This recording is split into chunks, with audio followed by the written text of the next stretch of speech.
That was quick. I mean, when did you feel him go out when you had the guillotine in, or? You know, at the very end, I did think I felt him go out, and I saw the ref kind of lift up at his arm, and I saw it was kind of limp, so I knew that was the end of that. I saw he went to tap, and then he kind of said, like, it seemed he said, I'm not going to do this, and then I felt it kind of go limp a little bit. When you took him down, did you feel like you had no answer for your wrestling, or?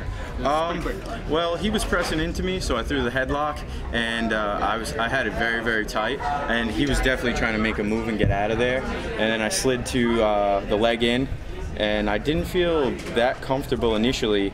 I stepped out of the leg, came out to the front headlock, and that's when I decided this seems pretty tight. I'm going to sit with this guillotine choke, see what happens here. Did a performance of the night bonus linger in the back of your head? Is that something that you were looking for? Well, we were in the meeting with Dana yesterday, and he was hyping us up a little bit, you know, talking a little bit about that, and it always kind of plays into the back of your head. You know, I'm in the process of trying to buy my first home, so definitely crept into the back of my head a little bit, but just winning was the priority tonight. The odds are pretty good on this card. There's not as many fights. Yeah, exactly. He spoke about that a little bit, so that was in the back of my head a little bit, but winning, like I said, was the priority.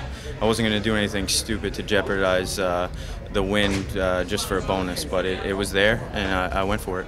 Did you feel any of those octagon jitters at all? I mean, did they speak I'll tell you what, about an hour prior to the fight, when we started warming up a little bit, the jitters crept up on me, but I had the Menace back there with me, my coaches, Joe Panarello, Greg DePasquale, and they do an excellent job of keeping me calm and just motivating me, letting me know that I can hang with anybody. So that went away as soon as we started getting warm. What was this week like for you? Because obviously this has been a unique fight week for the UFC in general. Did it affect you at all?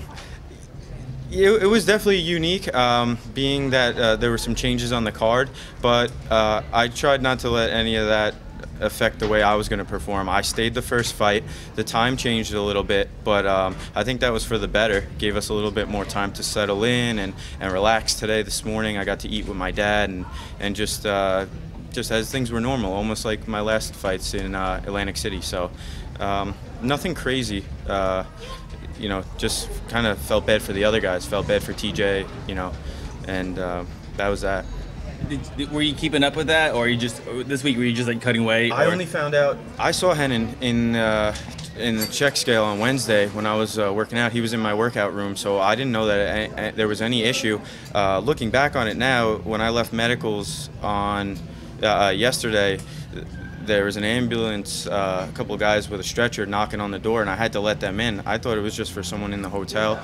I'm assuming now that it likely was for him or for Cejudo. I don't know what happened, but I didn't even know until we sat down and Bert ran us through a meeting, and I heard TJ doing an interview behind me, and I heard just kind of barely something about a different opponent and being a professional.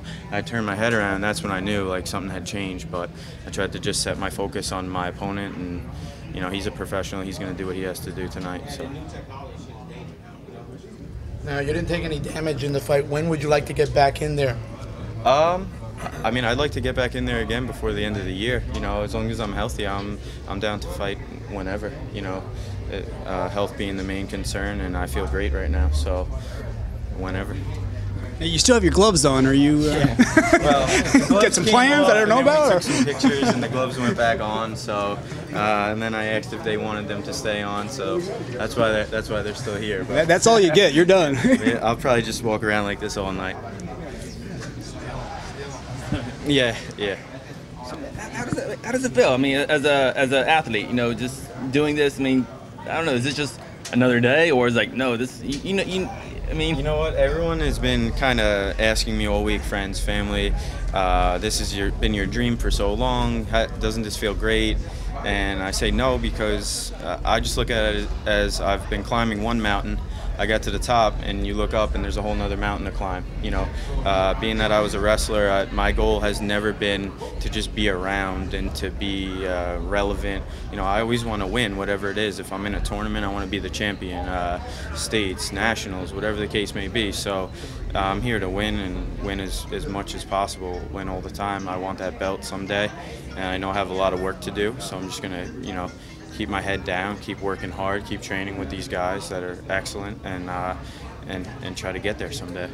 And how are you going to celebrate this victory tonight? I have some family that made it in, my trainers. So we're gonna go out and have a nice dinner and socialize a little bit, have a good time. It's been a while since I've been able to kick back and relax. So I'm looking forward to that. I'm looking forward to getting home to my girlfriend and my 7.5-month-old daughter, who I miss quite a bit from this being a long week. So yeah, definitely gonna celebrate. Congratulations. Thank you very much, guys. Thank you.